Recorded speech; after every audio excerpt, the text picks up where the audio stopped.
Rahul Gandhi, Rahul Gandhi, Congress party, Congress party, OBC Congress.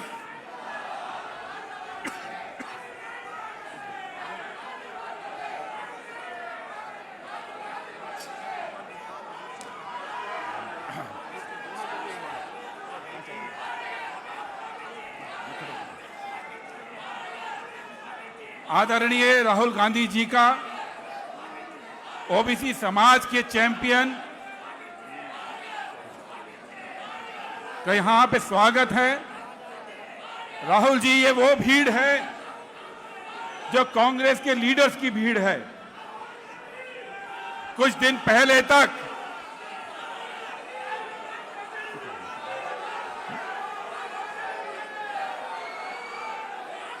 आप सबसे मेरी गुजारिश है कि अब आगे का कार्यक्रम हम शुरू करने जा रहे हैं। हमारे बीच में ओबीसी डिपार्टमेंट के हमारे अध्यक्ष सम्मानित अनिल जय हिंद जी, हमारे प्रिय डॉक्टर साहब हैं, और मैं उनसे पहले रिक्वेस्ट करूंगा कि राहुल गांधी जी का स्वागत सबकी ओर से किया जाए।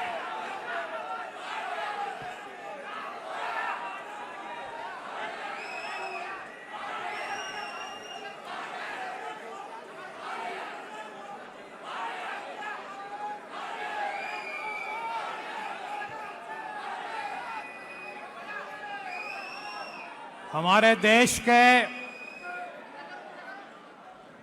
90% SC, ST, OBC,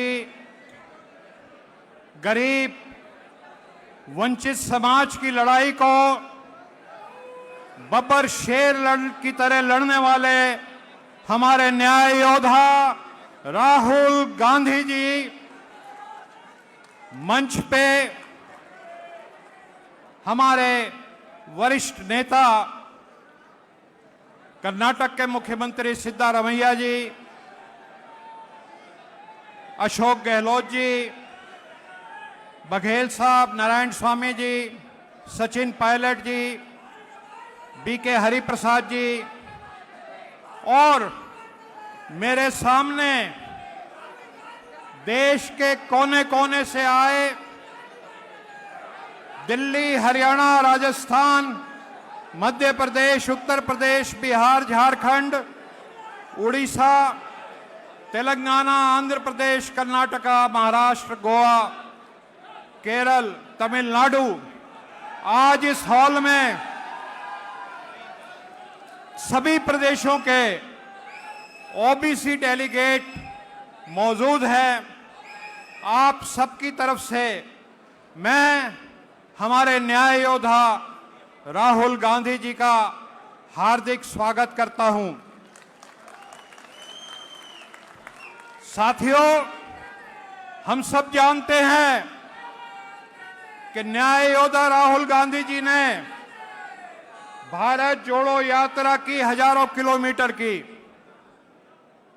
धूप में, बारिश में, गर्मी में, सर्दी में, बर्फबारी में। इनकी भारत जोड़ो यात्रा के बारे में मैं देख रहा था। एक जैन मुनि टेलीविजन पे बता रहे थे, अपनी आंखों देखी। राहुल जी यात्रा में चले जा रहे थे, एक ग्रामीण गांव के इलाके से गुजर रहे थे। उसी रास्ते में एक गरीब बूढ़ा फटे पुराने मैले कुचैले कपड़ों में खड़ा था। वो राहुल जी से मिलना चाहता था। सुरक्षाकर्मी उसको रोक रहे थे। अचानक राहुल जी की नजर पड़ी और राहुल जी ने सुरक्षाकर्मियों से कहा कि इसको आने दो।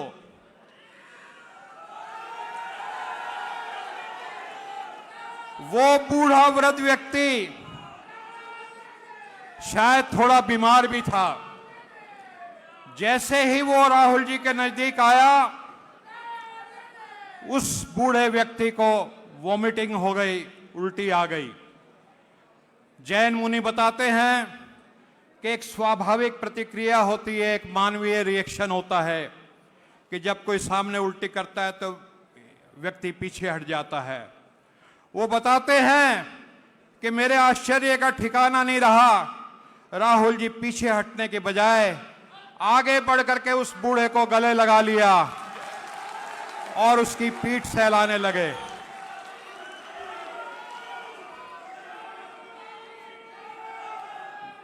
राहुल जी ने अपनी भारत जोड़ो यात्रा में हजारों लाखों लोगों से मिले और उनके दुख दर्द को समझा और एक शिद्दत से आपने महसूस किया कि इस देश के जो 90% शेड्यूल कास्ट, शेड्यूल ट्राइब और हमारे ओबीसी के भाई हैं, वो हमारे देश के पावर स्ट्रक्चर में टोटली एब्सेंट हैं, गायब हैं और इसकी तरफ किसी का ध्यान नहीं जाता। तब से लेकर के, क्योंकि राहुल जी इनकी एक ही फितरत है, एक ही स्वभाव है कि एक चीज बर्दाश्त नहीं कर पाते और वो चीज है अन्याय।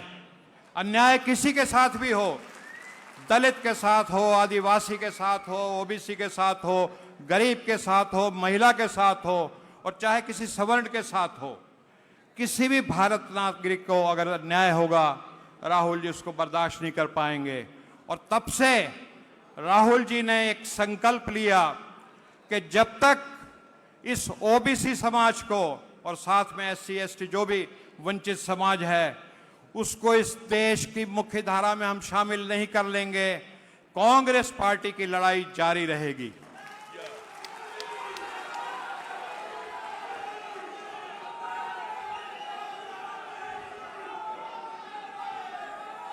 राहुल जी का मानना है और ये बात आपने हमारे इलाहाबाद के संविधान सम्मेलन में भी कही थी कि कल्पना कीजिए एक हवाई जहाज है और उस हवाई जहाज में 10 इंजन हैं, लेकिन उस 10 इंजन में से सिर्फ एक इंजन में पेट्रोल जा रहा है, तो वो हवाई जहाज क्या उड़ेगा? और जिस दिन उस हवाई जहाज के 10 इंजन में पेट्रोल जाना शुरू हो जाएगा, वो असली उड़ान लड़ेगा। और इसीलिए जिस दिन इस देश के 90% वंचित समाज मुख्य धारा में शामिल हो जाएंगे, ये देश नई बुलंदियों को छुएगा और यही अब कांग्रेस का अगला एजेंडा है। कांग्रेस पार्टी 1885 में बनी, तब कोई एमपी एमएलए बनने का सपना नहीं था, कोई मुख्यमंत्री बनने का सपना नहीं था, कोई मंत्री बनने का सपना नहीं था। कांग्रेस पार्टी के खून में कुर्बानी है और बड़ी से बड़ी ताकत से भिड़ जाने की, लड़ जाने का जज्बा है। महात्मा गांधी जी उस ताकत से लड़े, कांग्रेसी उस ताकत से लड़े जिसका नाम ब्रिटिश साम्राज्य था, जिसके बारे में कहा जाता है कि आज तक के इतिहास का सबसे ताकतवर साम्राज्य था, जिसके साम्राज्य में कभी सूरज नहीं डूबता था। उस साम्राज्य से आप कांग्रेस के हमारे पूर्वज पुरखे लड़े और आज 90% वंचित समाज को उनकी भागीदारी दिलाने के लिए कांग्रेस पार्टी लड़ रही है। लेकिन साथियों, जब आप मनुवादी ताकतों से लड़ते हैं तो पूरे ब्रह्मांड की मनुवादी ताकतें एकजुट होकर के आपके खिलाफ हो जाती हैं। राहुल जी के ऊपर 38 एफआईआर हो चुकी हैं, 38 एफआईआर, और वो कोई निजी कारण से नहीं हुई। अभी बिहार में राहुल गांधी जी गए, राहुल जी दलित छात्रों से दरभंगा में मिलना चाहते थे, संवाद करना चाहते थे। क्या ये गुनाह की बात है? लेकिन इस बात पे राहुल जी के ऊपर एफआईआर हो गई। इनको जेल डालने की सजाएं की एक साजिशें होती हैं, इनको घर से बेघर करके इनका सामान बाहर फेंक दिया जाता है। तमाम तरह की गालियां राहुल जी हमारे हकों की लड़ाई लड़ने की वजह से खाते हैं और तरह तरह की धमकियां मिलती हैं। लेकिन राहुल जी एकदम निडर होकर के इस लड़ाई को लड़ रहे हैं। लगभग 1 साल पहले की बात थी, 29 जुलाई का दिन था, पार्लियामेंट चल रही थी और जाति जनगणना के ऊपर बहस हो रही थी और बीजेपी के जो मोदी जी के जो भी हैं वो उछल उछल करके तरह तरह की बातें कह रहे थे। मोदी जी कह रहे थे कि जाति जनगणना की जो बात करता है वो अर्बन नक्सल होता है, वो पापी होता है, तमाम तरह की बातें चल रही थी। उस माहौल में जब न्याय योद्धा राहुल जी का बोलने का अवसर आया तो उन्होंने कुछ 2-3 लाइनें कही। उन्होंने कहा वेदर यू लाइक इट और यू डोंट लाइक इट, लेकिन मैं एक बात कहता हूं, किसी लोकसभा के कार्यकाल में आपकी सरकार के द्वारा मैं जाति जनगणना करा करके रहूंगा। और ये आप बब्बर शेर कार्यकर्ताओं की बात है कि पिछले 30 अप्रैल को इस सरकार ने जाति जनगणना की घोषणा की। अब वो अलग बात है कि किस तरह की होती है, वो तेलंगाना मॉडल पे होती है कि नहीं होती। तो मैं ज़्यादा लंबी बात नहीं कहूँगा, लेकिन एक बात कहूँगा कि आज जो जज्बा, जब देश की आज़ादी के लिए कांग्रेस लड़ रही थी तो मर मिटने का जज्बा था। जेल में जाते थे हमारे पुरखे, लाठियां सरों पे खाते थे। आज उसी जज्बे की ज़रूरत है। और मैं राहुल जी आपको बताना चाहता हूं कि यहाँ जितने इस हॉल में बैठे हैं उससे 3 गुना बाहर हैं, वो जो इसके अंदर आ नहीं पाए, और सब के सब अपने खर्चे से आए हैं। यहाँ पे सब बैठे, किसी को 1 रुपया हमने नहीं दिया आने के लिए, किसी को ठहरने की व्यवस्था हमने नहीं की, और सब आपको सुनने के लिए आए हैं। ये सब आपके पीछे ऐसे ही मर मिटने के लिए तैयार हैं जैसे कांग्रेस के हमारे कार्यकर्ता 100 साल पहले रहते थे। तो अब ये भागीदारी न्याय की लड़ाई शुरू हो चुकी है। सब बब्बर शेर आपके पीछे हैं, और जब राहुल जी का नेतृत्व है तो जैसे हमने आज़ादी की लड़ाई जीती थी ऐसे ही भागीदारी की न्याय की लड़ाई भी हम जीतेंगे। आप सबका धन्यवाद। जय जय बापू, जय भीम, जय संविधान, जय हिंद।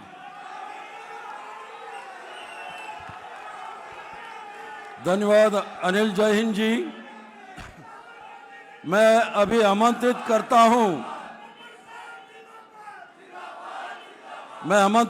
हूं पिछड़े और जो नीचे तबके के लोगों के बारे में गहरा अध्ययन किया हुआ डॉक्टर कांचा इलैया, जो तेलंगाना के जो सर्वे किया है उसके बारे में आपके सामने प्रस्तुत करेंगे।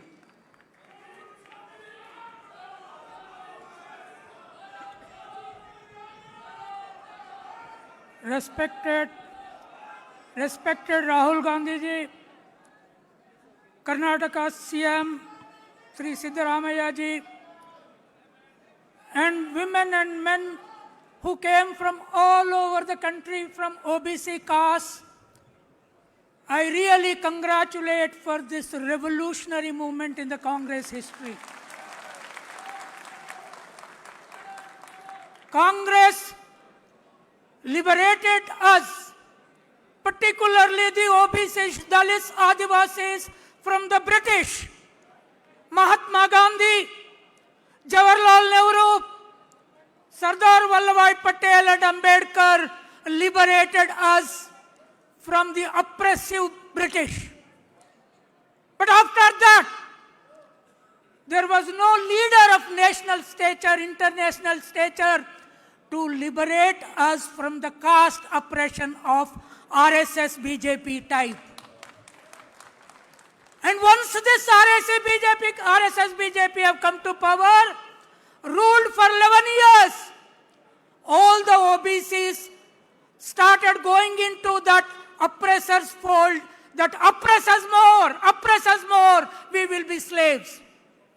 I was crying in my bed, and I was listening Rahul Gandhi speaking about the country and the nation.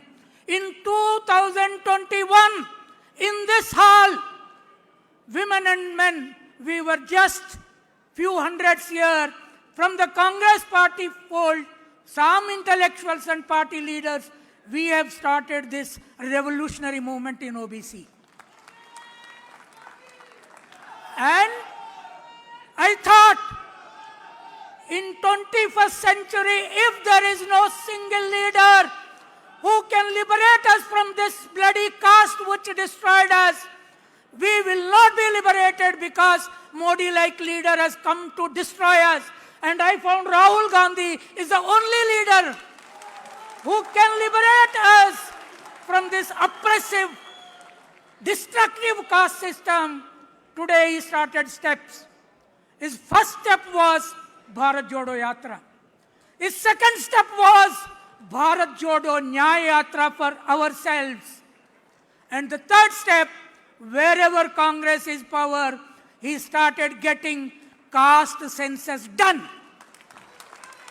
This was historic. And I am the vice chairman of the expert committee that Congress government appointed. We have seen Telangana Congress data that, 56% OBCs. Now Telangana government asked 42% reservation for OBCs. Is it just or not? Tell us. Is it okay or not? 42 is okay or not? 42 we should achieve or not? We should achieve. Why?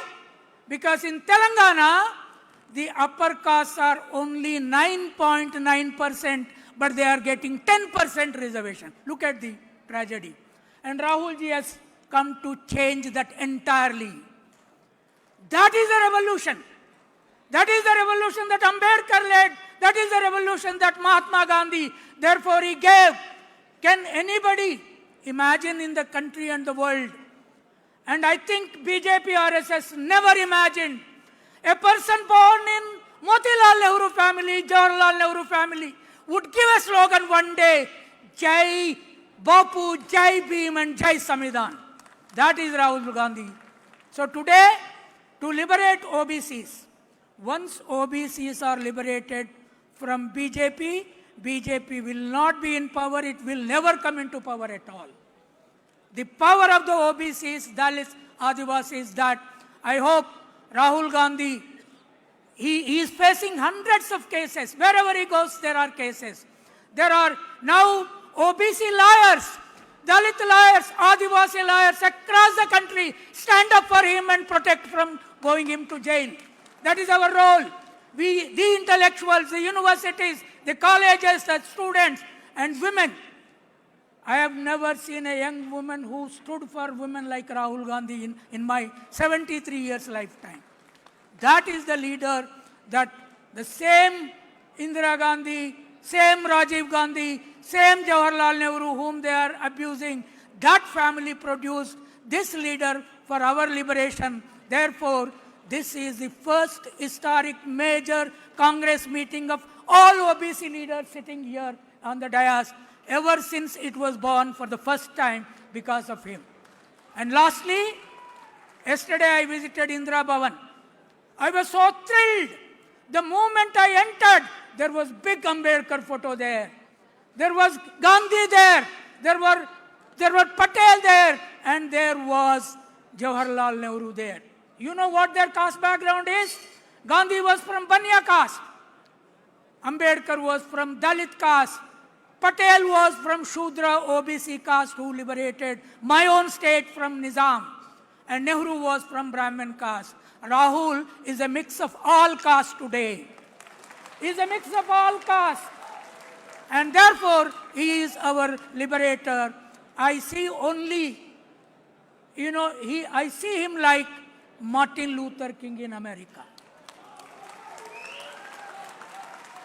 And we will work with him. I'm an intellectual, I'm a writer, I'm not a Congress member, but as long as I live, my pen will work for writing for Rahul Gandhi and standing for this nation's liberation. Thank you.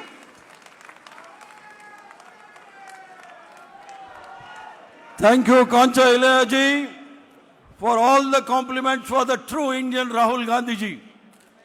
I now invite, मैं आमंत्रित करता हूं छत्तीसगढ़ के पूर्व मुख्यमंत्री भूपेश बघेल जी आए आपके सामने बात करें.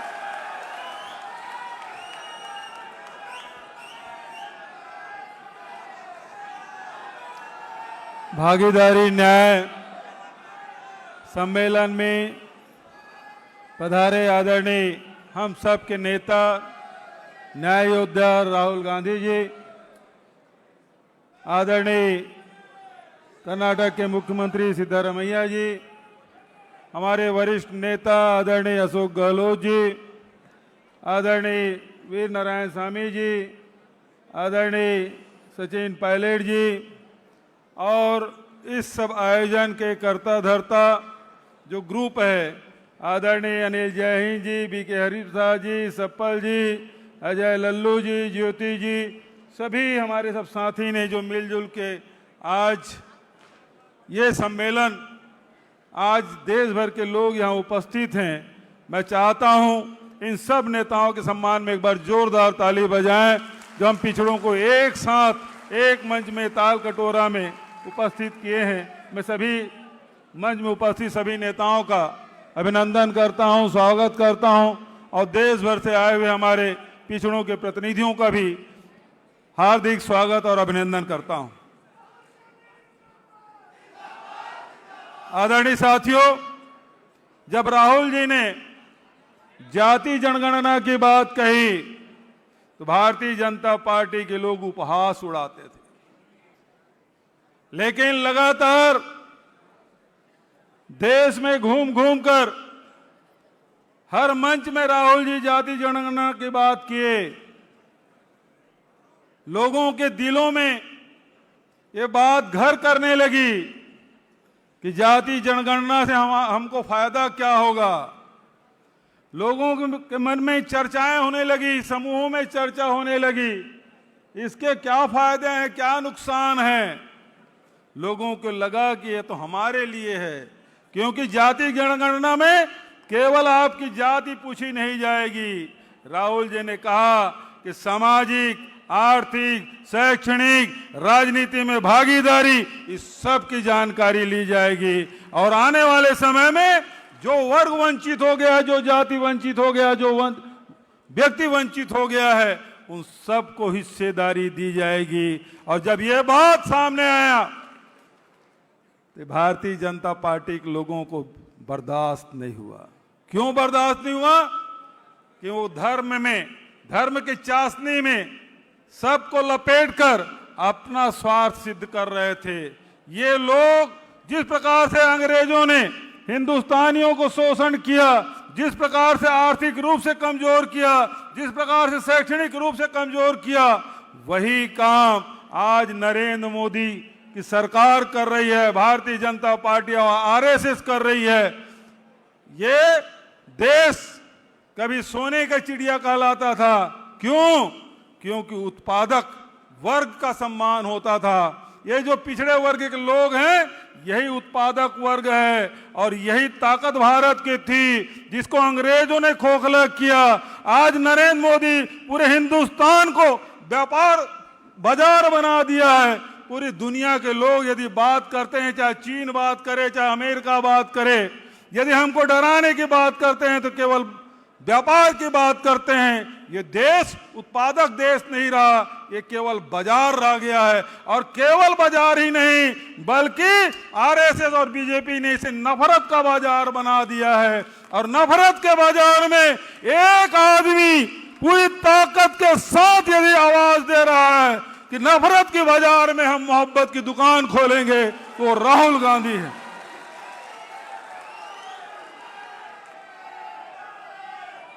तो आज आवश्यकता इस बात की है, एक आदमी मसाल लेके चला है, नफरत के बाजार में मोहब्बत की दुकान खोलने चला है, सबको न्याय और अधिकार दिलाने के लिए चला है।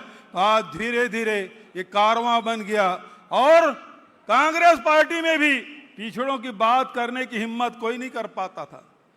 कुछ दुस्साहसी लोग थे, बीके हरिप्रसाद जैसे लोग, सप्पल जैसे लोग, जो पिछड़े वर्ग की बात करते थे, दबे जुबान में बात करते थे, बंद कमरे में बात करते थे। यदि कांग्रेस में भी पिछड़ों को ताकत मिला है, पिछड़ों के आवाज को स्वर कोई दिया है, तो राहुल गांधी जी ने दिया है। और यही कारण है, सम्मेलन तो पहले भी होते रहे, पिछड़ों के सम्मेलन पहले भी होते रहे, लेकिन जो जोश, जो ताकत, जो जज्बा आज ताल कटोरा में दिखाई दे रहा है, ऐसे पिछड़ों के सम्मेलन में कभी दिखाई नहीं दिया है। और इसका मुख्य कारण कोई है तो वो राहुल गांधी जी हैं, जो ताकत पिछड़ों को दिया है। वो अब आवश्यकता इस बात की है। मैं अनिल जय जी को, बीके हरिप्रसाद जी को, सप्पल जी को, अजय लल्लू जी को, ज्योति जी को और हमारे तमिलनाडु के जो हमारे सांसद ज्योतिमणि, सबको इसलिए धन्यवाद देता हूं कि राहुल जी अकेले चले जा रहे हैं। क्या वो अकेले गरीबों के लिए, वंचितों के लिए, पिछड़ों के लिए लड़ते रहेंगे? क्या हमारी जिम्मेदारी नहीं है? जिसके लिए वो लड़ रहे हैं वो हम क्या चुप रहेंगे? दिल्ली में बैठक बुलाई, पूरे देश के नेताओं की बैठक उन्होंने आमंत्रित किया, सबने विचार व्यक्त किया। और दूसरी बैठक आदरणीय सिद्धारमैया जी ने होस्ट किया, हम सबको आमंत्रित किया, एजेंडा बना और वहीं तय हुआ कि 25 तारीख को ताल कटोरा में सम्मेलन होगा। तो आज जो ताकत राहुल जी ने दिया है, हम पिछड़े वर्ग के लोग नासुकरे नहीं हैं। हम आपको बताना चाहते हैं, इस मंच के माध्यम से, इस सदन के माध्यम से बताना चाहते हैं कि राहुल जी आपने जो संघर्ष किया, जो रास्ता चुना, वो हमारे लिए है। और हम पूरे पिछड़े वर्ग के लोग राहुल जी के साथ हर कदम से कदम मिला के चलेंगे। मैं आप सबसे निवेदन करना चाहता हूं, खड़े होकर एक बार राहुल जी का समर्थन करिए। सबसे निवेदन, राहुल जी का समर्थन करिए। सब लोग खड़ा होकर हम संकल्प लेते हैं, हम सब राहुल जी के साथ हैं, इस न्याय की लड़ाई में साथ हैं, हमेशा हम साथ रहेंगे। इन्हीं शब्दों के साथ एक बार जोरदार राहुल गांधी, राहुल गांधी, राहुल गांधी संघर्ष करो, राहुल गांधी संघर्ष करो। धन्यवाद। जय हिंद, जय पिछड़ा। धन्यवाद, धन्यवाद भूपेश बघेल जी। मैं अभी आमंत्रित करता हूं कांग्रेस के वरिष्ठ नेता, राजस्थान के पूर्व मुख्यमंत्री अशोक गहलोत जी आए आपके सामने बोलते।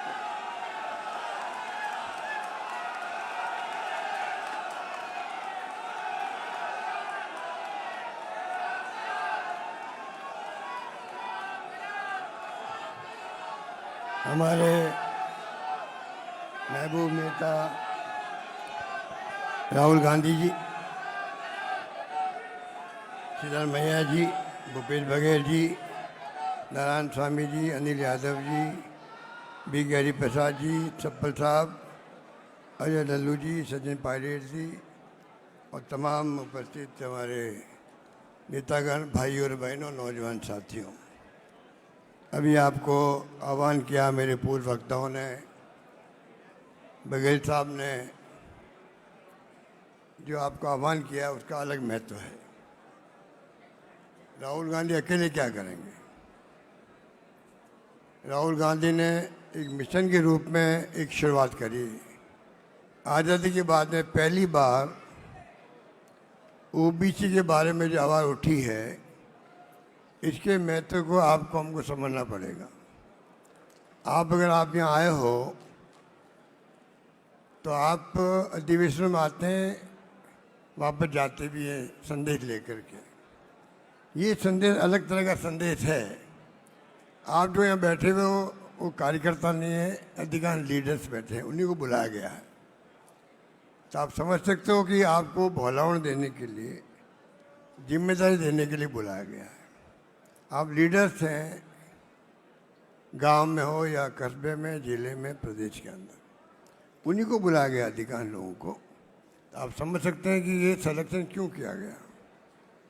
इसलिए कि जो आवाज़ बुलंद की गई है कांग्रेस के नेता राहुल गांधी ने, और खड़गे साहब अभी बोल के गए आपके सामने, कांग्रेस का इतिहास बताने की जरूरत नहीं है। आप हम सबको गर्व है कि इस कांग्रेस का ही इतिहास त्याग का, कुर्बानी का, बलिदान कर रहा है। और किस प्रकार से आज़ाद करवाया मुल्क को। आज़ाद के बाद में संविधान निर्माण हुआ अम्बेडकर के द्वारा, पंडित जवाहरलाल नेहरू हो, सरदार वल्लभ भाई पटेल हो, या मौलाना आज़ाद हो, वो ज़माना और था, बड़े बड़े नेता हमारे और भी थे। आज जो हुकूमत में बैठे हुए हैं ये हमारी विरासत को ख़त्म करना चाहते हैं। जिस प्रकार ये ध्रुवीकरण कर दिया देश का, वो बहुत खतरनाक खेल है। राहुल गांधी जी हाथ में क्यों बता रहे हैं कॉन्स्टिट्यूशन को, संविधान खतरे में है, ये संदेश क्यों दे रहे हैं? ये संदेश क्यों दे रहे हैं? संविधान की मूल भावना क्या है? सोशल सिक्योरिटी कैसे हो, समानता कैसे मिले? और जब इन्होंने खुद ने भारत जोड़ो यात्रा करी, जब इन्होंने खुद ने न्याय यात्रा करी, तो आपको समझ में आ गया, जैसे गांधी जी को समझ में आया था जब महात्मा गांधी साउथ अफ्रीका से आए थे, उनको भी पूरे देश की यात्रा करनी पड़ी। तब देश को समझा उन्होंने, और समझने के बाद में जो नेतृत्व दिया देश को आज़ादी जंग के अंदर, उसमें हमें कामयाबी मिली। आप समझ सकते हैं जैसे महात्मा गांधी को कामयाबी मिली, उसी प्रकार कामयाबी राहुल गांधी को मिले, इसमें हम सबका संकल्प होना चाहिए, संकल्प होना चाहिए। इसलिए मैंने कहा ये आप जो आए हो, ये संकल्प लेके जाएंगे, जाकर के आप जो ओबीसी जाते हैं उनको पहले समझाएंगे कि आपका भला कहाँ पर है, कौन सी विचारधारा है जो आपके समाज के अंदर, समाज के हित के अंदर है, देश हित में है, ये आपको बताना पड़ेगा। कई राज्य ऐसे जहाँ पर ओबीसी की जाते हैं कांग्रेस के साथ नहीं है। हमें इस बात को स्वीकार करना चाहिए, स्वीकार करना चाहिए। अगर स्वीकार नहीं करेंगे तो हम सुधार भी नहीं कर पाएंगे, सुधार कर ही नहीं पाएंगे। और सुधार कर नहीं पाएंगे तो फिर राहुल गांधी जी अकेले बोलते बोलते कैसे काम चलेगा? ये लड़ाई लंबी भी है, आसान नहीं है। आपको संकल्प जो आज आए हैं, आपने एक इतिहास बनाया हमेशा के लिए, बरसों बाद में भी आपको याद किया जाएगा कि आप गए थे तालकटोरा स्टेडियम के अंदर। इसलिए मैं कहना चाहूँगा, अभी नहीं तो कभी नहीं, दिमाग के अंदर रखो, अभी नहीं तो कभी नहीं। अभी इस लड़ाई को आपने नहीं जीता, और लड़ाई जीतने के लिए दिल जीतना पड़ेगा आपको, समाज का भी, जाति का भी, अपने क्षेत्र के लोगों का भी। आप राजनीति में कार्यकर्ता हो, और इसलिए जरूरी है कि हम कैसे आवाज़ को बुलंद करें, जिससे कि जो राहुल गांधी जी ने न्याय योद्धा के रूप में शुरुआत करी है, उसमें आप कामयाब हो सकें। ये कामयाबी पूरी कौम के लिए, जिसको हम कहते हैं कि 50% 60% है, उसका भला तभी होगा। राहुल जी ने जो बातें कहनी थी पार्लियामेंट के अंदर भी, बाहर भी जोर शोर से कह दी गई है। किस प्रकार ब्यूरोक्रेसी के अंदर, जुडिशरी के अंदर, मीडिया के अंदर भी, कहाँ पर आप लोग टिकते हो, कहाँ टिकते हो? आज़ादी की 70 साल बाद में भी ये स्थिति बने, तो आप सोच सकते हो कि आगे क्या होगा, 100 साल बाद में क्या होगा। ये स्थिति रहेगी। इतना बड़ा बीड़ा उठाया राहुल गांधी ने, उसको आपको हमको समझना पड़ेगा कैसे उनको कामयाब करने के लिए हम अपना सब कुछ न्यौछावर करें। महात्मा गांधी ने सर्वोदय की बात करी थी, ये सर्वोदय की बात राहुल गांधी जी आगे बढ़ा रहे हैं। सर्वोदय, सबका उदय हो। अभी उदय किसका हुआ है कहने की जरूरत नहीं है। गरीबी अमीरी के बीच खाई बढ़ती जा रही है। हम कहाँ टिकते हैं? ओबीसी के लोग, एससी के लोग, एसटी के लोग, माइनॉरिटी के लोग भी। और राहुल गांधी जी ने कहा है ईडब्ल्यूएस जो कैटेगरी बनी है, ये कोई कम बात है। जब ओबीसी के अलावा, एससी एसटी के अलावा, तो राजीव गांधी का सपना था जो 73-74 अमेंडमेंट किया है, तब जाके हम लोग सरपंच, प्रधान, प्रमुख बनने लगे हैं, नगर पालिका चेयरमैन बनने लगे हैं। गांव में कोई आपको सरपंच नहीं बनाता, सरपंच नहीं बनते थे हमारे लोग, महिलाएं बनती है। तो आप सोच सकते हैं कि ये जो सिलसिला शुरू राजीव गांधी जी ने किया था, अब कैसे ओबीसी को उसका हक मिले। जो इनके नारा राहुल जी का, ये हम सबका होना चाहिए। जितनी जिसकी भागीदारी उतनी उसकी हिस्सेदारी। ये भावना कब पूरी होगी उसके लिए आपको चिंतन करना पड़ेगा, मनन करना पड़ेगा और मेहनत करनी पड़ेगी। मेहनत आपको बहुत करनी पड़ेगी, ये मामूली काम नहीं है। ये बहुत बड़ा चैलेंज स्वीकार करके जाओ यहाँ से। ये राहुल गांधी जी का चैलेंज हम सबको है, ओबीसी नेताओं को है। कैसे आप उनको पूरा करते हो ये आपके ऊपर है। राहुल गांधी फेल नहीं होगा, आप फेल होंगे। आप फेल होंगे कि एक नेता हमें मिला जिसके पूरे परिवार का ऐसा त्याग बलिदान है जो दुनिया के किसी मुल्क में नहीं होगा। 35 साल में इस परिवार, गांधी परिवार, कोई व्यक्ति ना मंत्री, ना मुख्यमंत्री, ना प्रधानमंत्री है। इंदिरा गांधी जी प्रधानमंत्री पद पर रहते हुए हत्या कर दी गई उनकी, फिर खालिस्तान नहीं बनने दिया। राजीव गांधी शहीद हो गए उपमहाद्वीप में शांति स्थापित करते करते। जिस खानदान में इतने बड़े सादत हुई हो, उस खानदान को टारगेट बना के जो राजनीति हो रही है मोदी जी द्वारा, आरएसएस द्वारा, वो आप समझ सकते हो क्यों हो रही है। मालूम है कि इस परिवार के कारण ही कांग्रेस पूरे मुल्क के अंदर हर गांव में, हर घर के अंदर आलिस्तान बनाए हुए हैं। ये पार्टी है जो नॉर्थ ईस्ट में चले जाओ, आप कहीं चले जाओ, हम सत्ता में नहीं है 11 साल से। जो झटका दिया मोदी जी को अभी राहुल जी ने, 100 पे आगे लगभग हम लोग, 20-25 सीटें और आ जाती, सरकार नहीं बन पाती उनकी।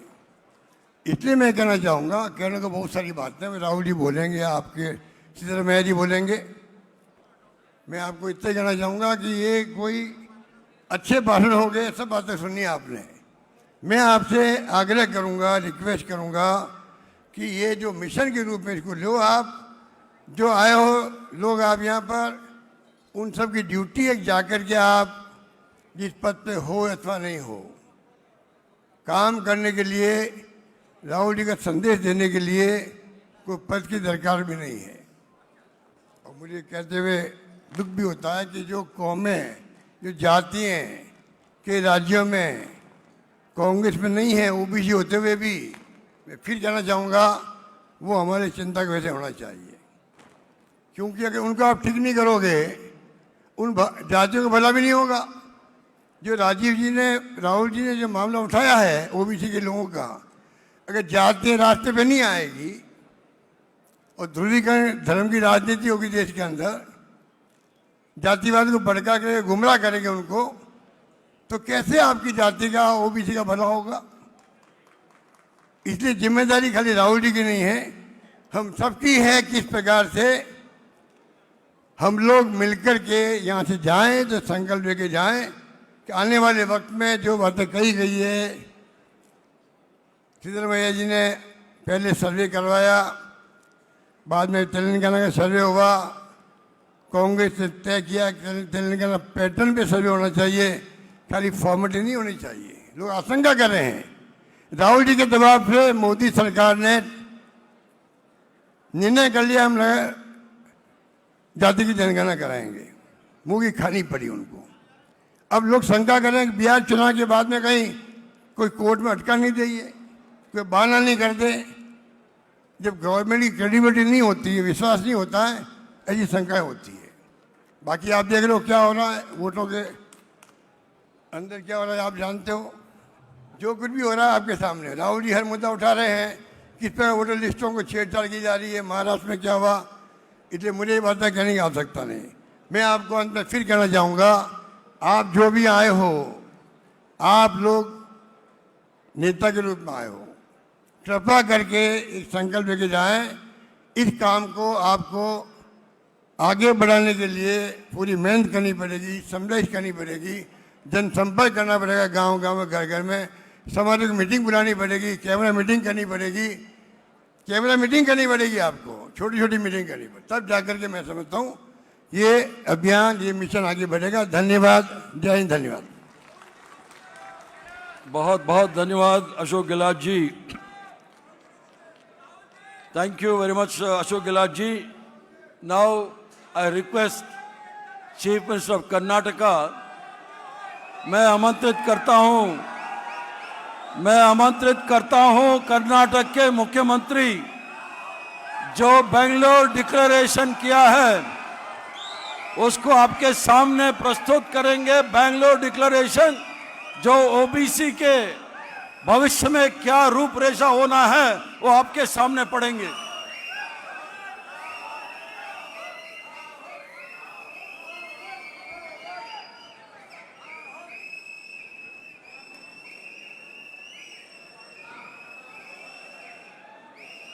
Sri Rahul Gandhi ji,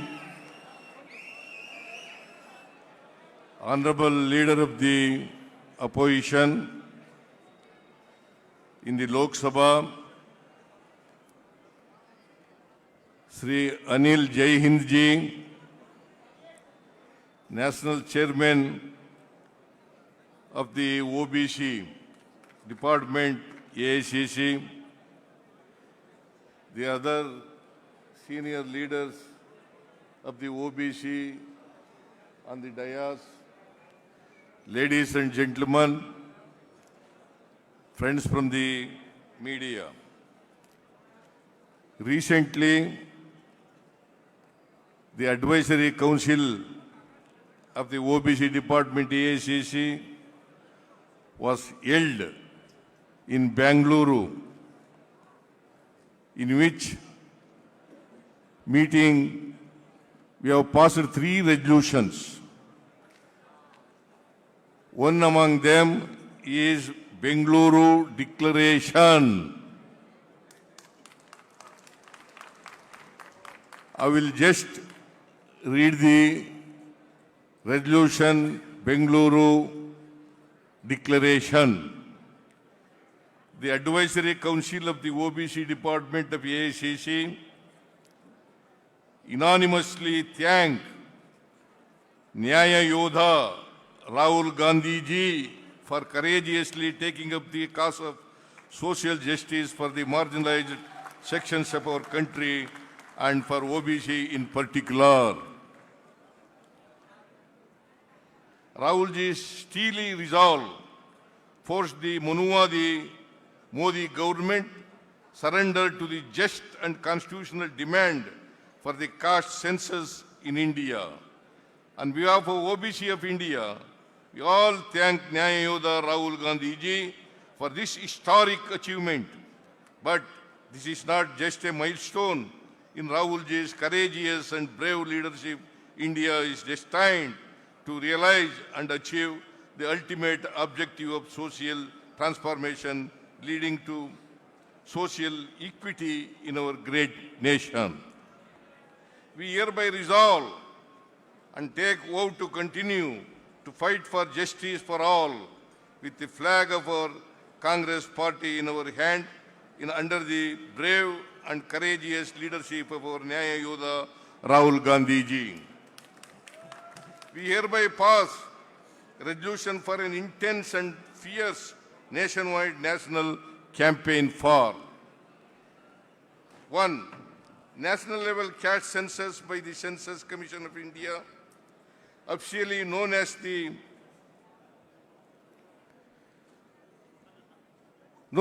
Office of the Registrar General and Census Commissioner, India. The census must include social, economic, educational, employment, political aspects of each individual and caste, with Telangana Sheep Caste Survey as a role model. Breaking 50% cap in reservation for OBCs. The reservation in private educational institute as per Article 15, Clause 4 of the Constitution. Those who are in favor of the resolution, please raise your hands. Thank you.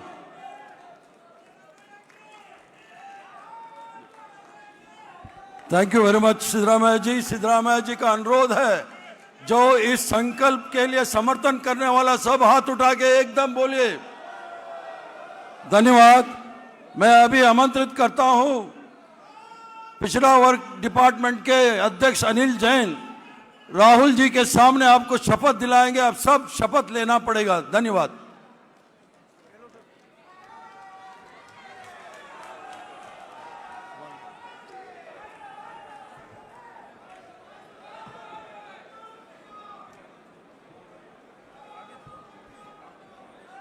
सामूहिक शपथ।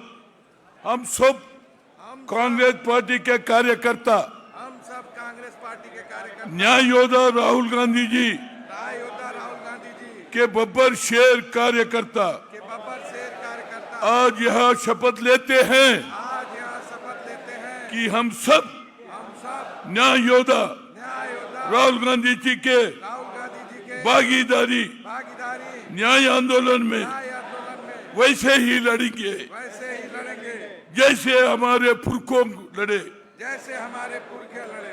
महात्मा गांधी जी के नेतृत्व में महात्मा गांधी जी के नेतृत्व में कांग्रेस का तिरंगा ध्वज कांग्रेस का हाथ में लेकर भारतवर्ष की स्वतंत्रता भारतवर्ष की स्वतंत्रता के लड़े थे, लड़ेंगे, जीतेंगे। भागीदारी न्याय जिंदाबाद। जय संविधान, जय हिंद। धन्यवाद। मैं आमंत्रित करता हूं हम सबके नेता, जो न्याय योद्धा 140 वर्ष इतिहास में 140 वर्ष के इतिहास में कांग्रेस में कोई नेता ओबीसी के पक्ष में खुल के नहीं बोला है। आमंत्रित करता हूं राहुल जी आपके सामने बोले। राहुल गांधी, राहुल गांधी। सिद्धरमैया जी, अशोक गहलोत जी, भूपेश बघेल जी, सचिन पायलट जी, विक्रमार्का मल्लू जी, नारायण स्वामी जी, काजी निजामुद्दीन जी, देवेंद्र यादव जी, अनिल जैहिंद जी, एआईसीसी के office bearers, PCC presidents, MPs, MLAs, बाकी सीनियर नेता और सिविल सोसाइटी के हमारे मेंबर्स, मीडिया के हमारे मित्र, आप सबका यहां बहुत बहुत स्वागत, नमस्कार।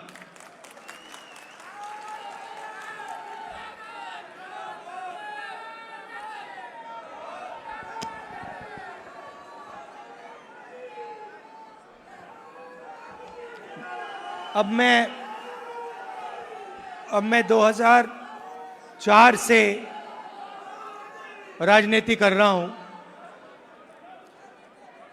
और 21 साल हो गए। और जब मैं पीछे देखता हूं और एक प्रकार से अपनी सेल्फ एनालिसिस करता हूं,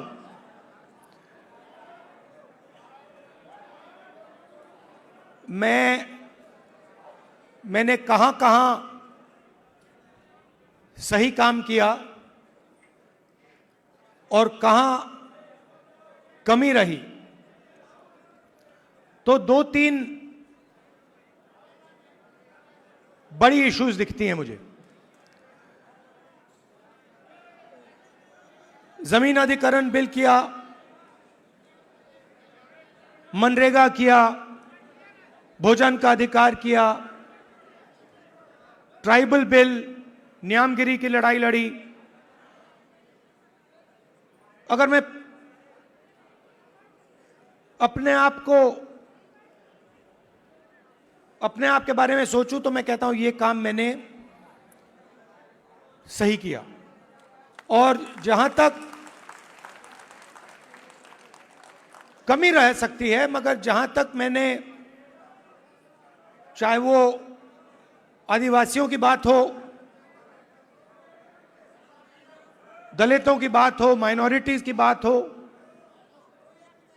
वहां पे मुझे लगता है कि मुझे अच्छे नंबर मिलने चाहिए। महिलाओं के इश्यूज पर मुझे सही नंबर मिलने चाहिए। मगर अगर मैं थोड़ा पीछे को देखता हूं तो मुझे एक बात बिल्कुल क्लियर दिखती है कि एक चीज में मेरी कमी रही थी। भैया बोलने दो ब्रदर, बोलने दो, आप बाद में बोलना। तो एक चीज में कांग्रेस पार्टी में और मेरे अंदर भी एक चीज मैंने मिस कर दी, एक गलती मैंने की। क्या थी? जो ओबीसी वर्ग है उसका जिस प्रकार से मुझे प्रोटेक्शन करना था मैंने नहीं किया।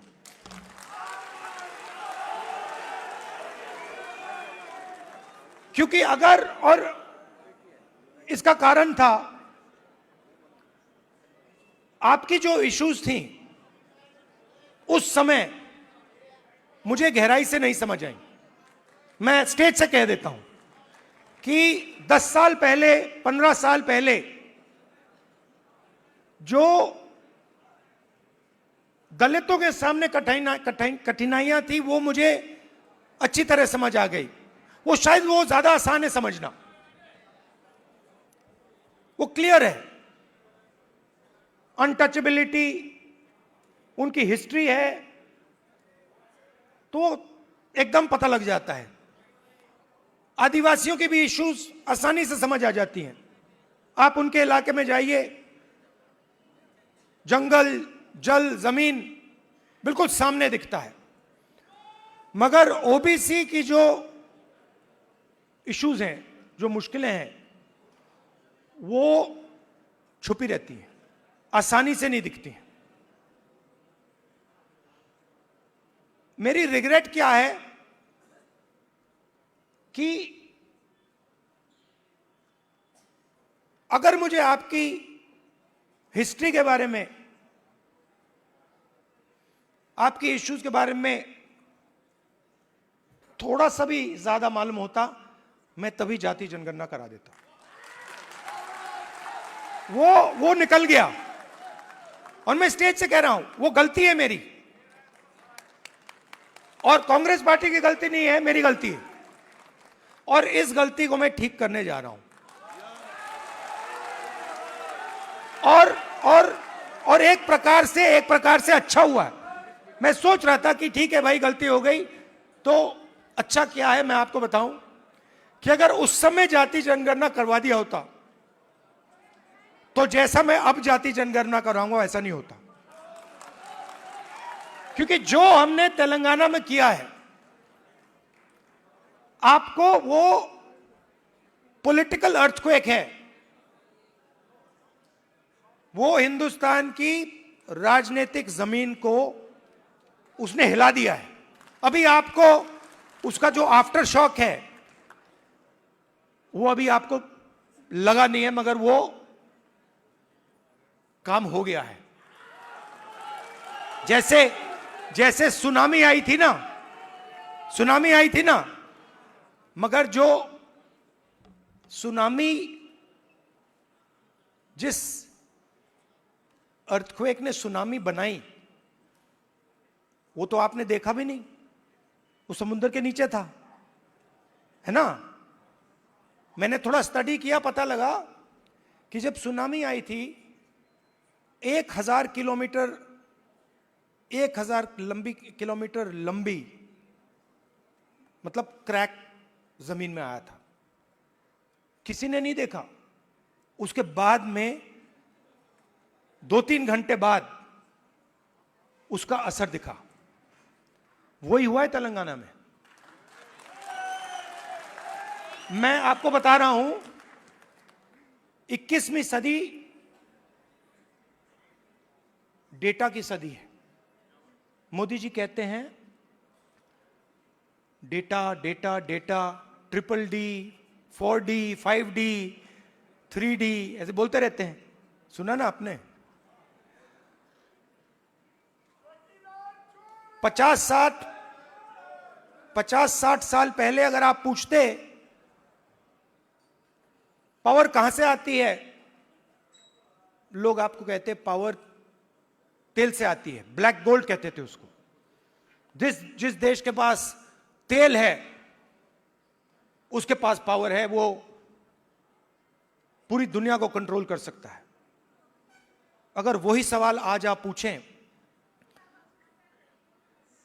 तो ब्लैक गोल्ड नहीं है, आज का तेल डेटा है। और डेटा कंपनियों के पास होता है। आप रिलायंस के पास जाइए, अमेज़न के पास जाइए, वो आपको डेटा दिखा देंगे। किसी भी अस्पताल में चले जाइए, आपको वो डेटा दिखा देंगे। मगर जो डेटा आज तेलंगाना सरकार के हाथ में आ गया है, उसका देश में कोई मुकाबला नहीं है।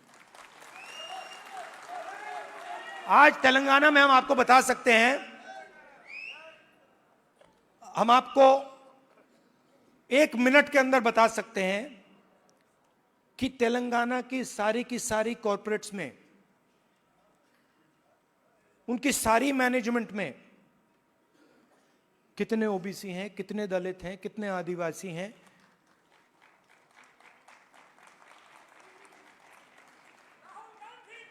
हम आपको बता सकते हैं, मैं आपको बता सकता हूं कि अगर आप तेलंगाना में कॉरपोरेट्स के अंदर यह सवाल पूछें, कितने ओबीसी हैं, मैनेजमेंट में कितने हैं, ओबीसी मालिक कितने हैं, दलित मालिक कितने हैं, लाखों करोड़ रुपए की सैलरी मिलती है उनको। आपने मीडिया में सुना होगा 2 करोड़ का पैकेज, 3 करोड़ का पैकेज, 5 करोड़ का पैकेज, सुना ना आपने? यह आप सवाल पूछ सकते हैं, तेलंगाना में ओबीसी को कितने पैकेज मिले? 0। एक भी पैकेज ओबीसी को नहीं मिल रहा, एक भी पैकेज दलित को नहीं मिल रहा, एक भी पैकेज आदिवासी को नहीं मिल रहा है। और आप मनरेगा की लिस्ट निकालिए, पूरी लाइन ओबीसी, दलित, आदिवासियों से भरी हुई है। ये जो गिग वर्कर्स कहलाते हैं, डोमेस्टिक स्टाफ, गिग वर्कर्स, इनकी लिस्ट निकालिए। तेलंगाना में ब्लैक एंड व्हाइट है। इस देश में मजदूरी ओबीसी, दलित, आदिवासी करते हैं।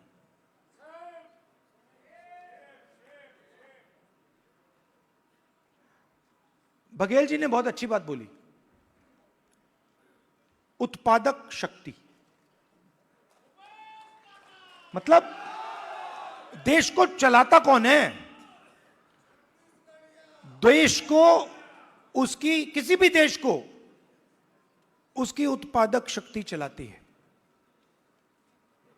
और देश में मेन सवाल यह उठता है कि अगर उत्पादक शक्ति देश को कुछ दे रही है, भोजन देती है, औजार देती है, ये इमारतें देती हैं, तो उस शक्ति को अपने खून पसीने के लिए देश क्या देता है? मतलब आप लोग देश को बनाते हो, इमारतें आप बनाते हो, सड़कें आप बनाते हो, स्कूल आप बनाते हो, कॉलेज आप बनाते हो, अस्पताल आप बनाते हो, टेंपल भी आप बनाते हो। मेरे लिए सबसे जरूरी सवाल है, अगर आप लोग देश को बनाते हो तो इस काम के लिए देश आपको क्या देता है? आपको क्या दे रहा है आज हिंदुस्तान? प्राइवेट स्कूल, जहां पे आपको लाखों रुपए देने पड़ते हैं।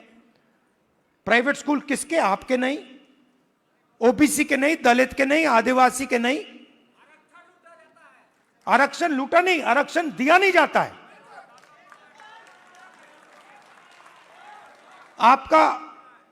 आपके जो ऑफिसर्स हैं आइडियलिज्म के साथ अंदर आते हैं, भर्ती होती है, आइडियलिज्म से आते हैं और फिर आस्ते आस्ते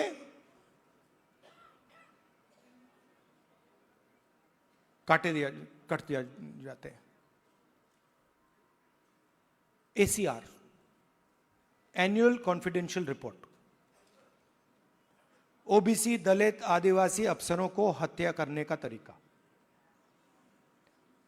रिजर्वेशन आपको दी गई है, मगर फाइनेंशियल मिनिस्ट्रीज को देखिए, डिफेंस मिनिस्ट्री, फाइनेंस मिनिस्ट्री, बड़ी बड़ी मिनिस्ट्रीज को देखिए, और वहां पे आप नेशनल लेवल, मैंने चेक किया, वहां पे मुझे ओबीसी दलित आदिवासी नाम बता दो। मैंने मजाक किया, बजट बना, मिठाई बांटी जा रही थी, याद है आपको, हलवा बांटा जा रहा था, 11 लोग थे वहां पे, 90% आप लोग हो, 50-55% ओबीसी, 15% दलित, 9% आदिवासी, कोई नहीं वहां पे, हलवा बट रहा है, वो खा भी रहे हैं। आप प्रोडक्टिव फोर्स देश की, वो हलवा में जो चीनी गई वो आपने बनाई,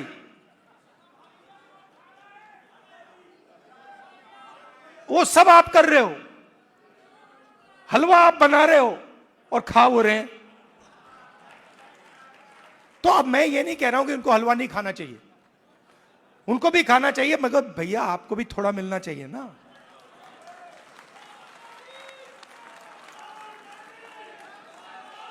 तो अब मैं आपको, आप मेरी बहन से पूछो, मेरी बहन से पूछो, कभी मिलोगे तो पूछना कि अगर कभी राहुल ने किसी चीज के बारे में मन बना लिया तो उस बात को वो छोड़ेगा या नहीं छोड़ेगा, वो पूछ लो उससे। मैं नहीं छोड़ने वाला,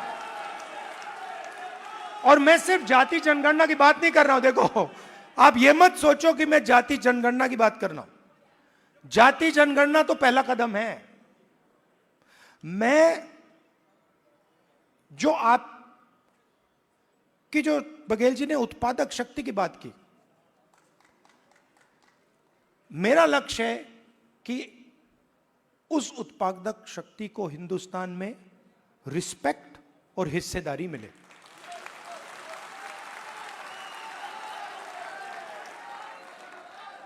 तो आपको लगना चाहिए, हिंदुस्तान के किसान को लगना चाहिए। आज आप हिंदुस्तान के किसान से पूछो, आपके बेटे के लिए क्या सपना है, आप क्या सोचते हो, आपका बेटा क्या करेगा, वो आपको कहेगा मजदूरी करेगा। और मैं चाहता हूं कि वो किसान कहे, नहीं, मेरा बेटा इस देश का सबसे बड़ा बिजनेसमैन बन सकता है, जो भी वो करना चाहता है वो कर सकता है। अब एक प्रॉब्लम है, राजनीति में सबसे बड़ी प्रॉब्लम पता है क्या होती है? क्या होती है? हाँ, नहीं, नरेंद्र मोदी कोई बड़ी प्रॉब्लम नहीं है।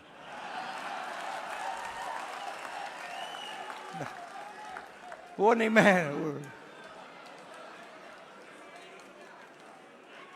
मैं आपको बता रहा हूं, ये आपने अपने सिर पे चढ़ा रखा है, कोई प्रॉब्लम नहीं। ये जो मीडिया वाले हैं, इन्होंने बना रखा है, इसका गुब्बारा बनाया, कोई प्रॉब्लम नहीं।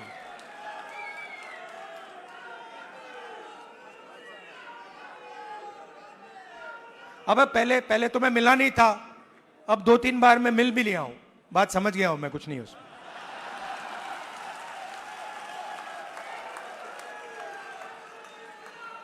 शो, पूरा शो है, दम नहीं है, बता रहा हूं। आप लोग मिले नहीं हो, मैं मिला हूं, बैठा हूं कमरे में। तो मेरा कहना है कि सबसे बड़ी प्रॉब्लम होती है राजनीति में, जो व्यक्ति अपनी शक्ति को ही नहीं समझता है।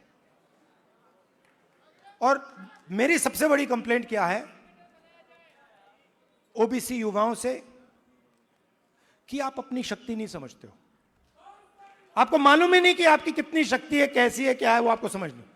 क्योंकि जिस दिन आपको अपनी शक्ति समझ आ गई, ये पूरा पलट जाएगा। तो मेरा क्यों, और अच्छा आप सवाल उठता है, अब आप मुझसे कहोगे कि भाई आपने कहा कि हमें अपनी राजनीतिक शक्ति नहीं समझ आती, तो फिर क्यों नहीं आती?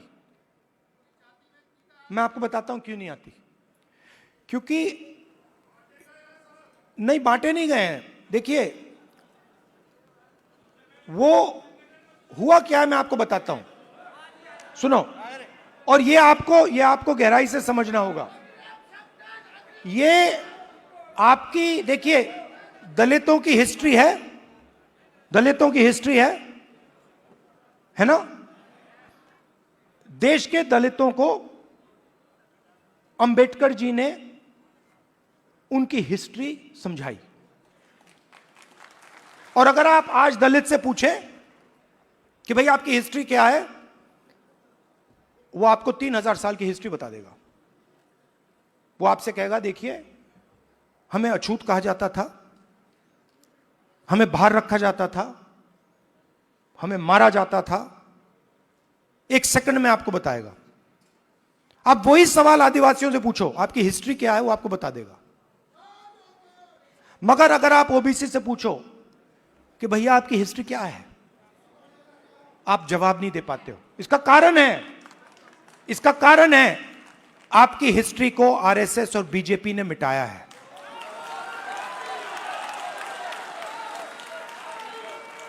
आपकी हिस्ट्री को, जो देश की उत्पादक शक्ति की हिस्ट्री है, उसको आरएसएस और बीजेपी ने मिलकर मिटाने का काम किया है।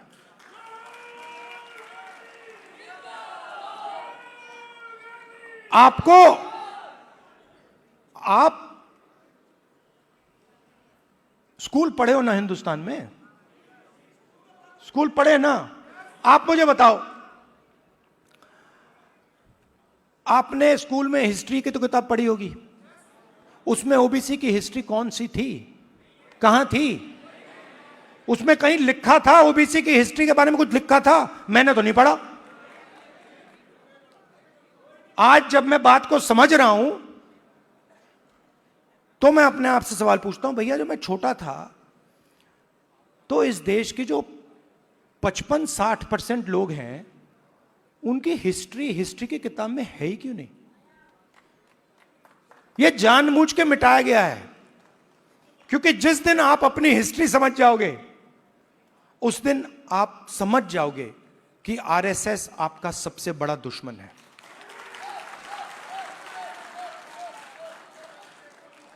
और आरएसएस ने आप पर आक्रमण किया है, और यह कोई नई बात नहीं है, यह हजारों साल से आक्रमण कर रहे हैं आप पे, मनुवादी वही। और यह हर लेवल पे होता है, हर लेवल पे होता है। ये एजुकेशन में होता है,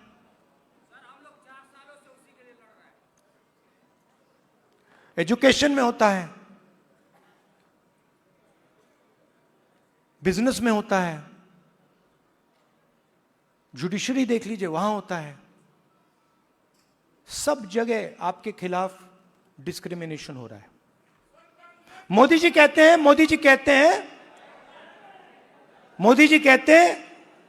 हिंदू इंडिया कहते हैं। 50% हिंदू तो आप हो। अगर हिंदू इंडिया है और 50% आप हो, तो मीडिया में आपका एक आदमी क्यों नहीं है? कॉर्पोरेट इंडिया में आपका एक आदमी क्यों नहीं है? औरत क्यों नहीं है? मीडिया के एंकर्स की लिस्ट निकालो, ओबीसी नाम दिखा दो मुझे, कहां है? बड़े बड़े पत्रकारों के नाम निकालो, ओबीसी कहां है? कौन है वहां पे? अदानी ओबीसी है क्या? आपकी पूरी की पूरी जमीन उसको दी जा रही है, पूरी की पूरी आपकी जमीन ओबीसी दलित आदिवासियों की जमीन छीन छीन कर अदानी को दी जा रही है, अंबानी को दी जा रही है, टाटा को दी जा रही है, इन लोगों को दी जा रही है। इनके सिस्टम में कोई ओबीसी है ही नहीं, दलित है ही नहीं, आदिवासी है ही नहीं। तो इसलिए हमने कहा है सबसे पहले जहां भी हमारी सरकार होगी वहां जाति जनगणना होगा, एक्सरे होगा, एमआरआई होगा। हमें पता लगाना है ओबीसी कितने हैं, कहां हैं, क्या करते हैं, कितनी भागीदारी है, कितना पैसा है, यह हम सब जानना चाहते हैं। दूसरी बात, जैसे ही जाति जनगणना होता है वैसे ही 50% की दीवार वहीं टूट जाती है। तेलंगाना के चीफ मिनिस्टर ने जाति जनगणना के होने के एकदम बाद अपने आप 50% की दीवार तोड़ दी और उन्होंने कहा कि भाई, मैंने उनसे पूछा, उन्होंने कहा राहुल जी, जब मैंने ये देखा, मेरे सामने कोई ऑप्शन ही नहीं है, मुझे ये करना पड़ा क्योंकि मुझे अन्याय दिखा। कल भाषण में उन्होंने बोला तो पहला काम जाति जनगणना जहां भी हमारी सरकार होगी, 50% की दीवार जहां भी हमारी सरकार होगी, और दूसरा काम नेशनल लेवल पे, ये दोनों काम।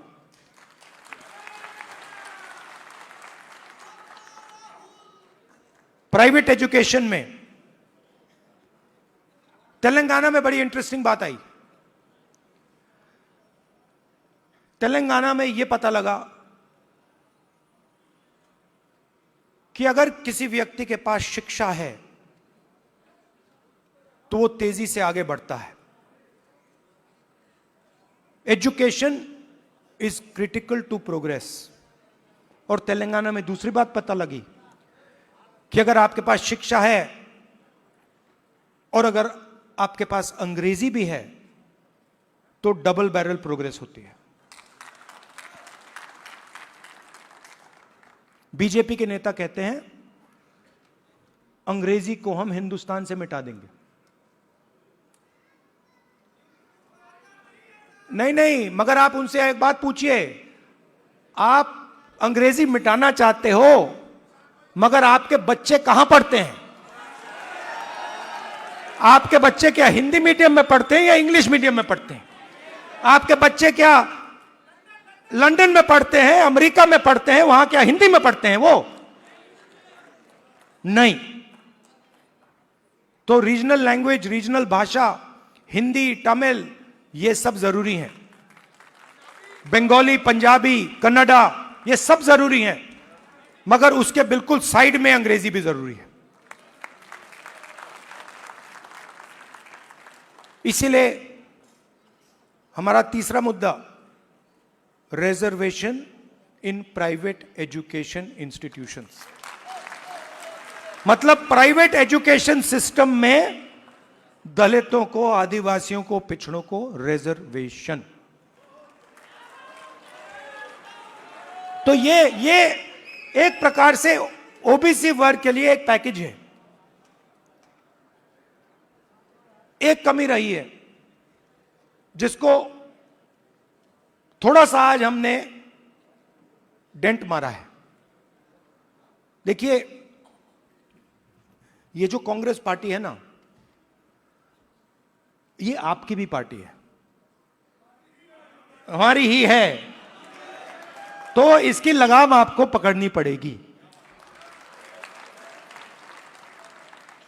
हमारे सीनियर लीडर बैठे हैं, सिद्धरामैया जी बैठे हैं, चीफ मिनिस्टर हैं, बघेल जी हैं, गेहलोत जी हैं, पायलट जी हैं, नारायण स्वामी जी हैं। ये आइकॉन्स हैं आपके, ये आइकॉन्स हैं, मगर हमें ऐसे और आइकॉन्स चाहिए। इन 3-4 लोगों से नहीं होगा काम। हमें 40-50 ऐसे लोग चाहिए जो हम मतलब पूरे दम से ओबीसी विजन को आगे बढ़ाएं। और आखिरी बात, आप राहुल गांधी बोलते रहते हो, मगर राहुल गांधी, आपकी शक्ति के बिना राहुल गांधी कुछ नहीं है।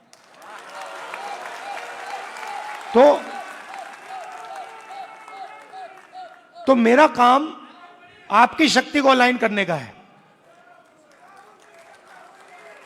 और देश के मैं ओबीसी वर्ग से, युवाओं से कहना चाहता हूं, जो मैंने शुरुआत में कहा, मैं अपनी साइड से कह सकता हूं, कांग्रेस पार्टी के साइड से नहीं कह सकता हूं।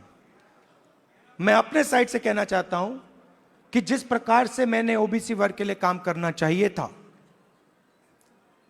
पहले मैंने नहीं किया, अब मैं डबल स्पीड से वो काम करने जा रहा हूं। आप सबका बहुत बहुत धन्यवाद। नमस्कार, जय हिंद। सर 2 मिनट बैठ लिया जाए। वोट फॉर थैंक्स के लिए आदरणीय देवेंद्र यादव जी आए, दिल्ली प्रदेश कांग्रेस के माननीय अध्यक्ष श्री देवेंद्र जी आए और सबको धन्यवाद अर्पित करें। आदरणीय देवेंद्र यादव जी।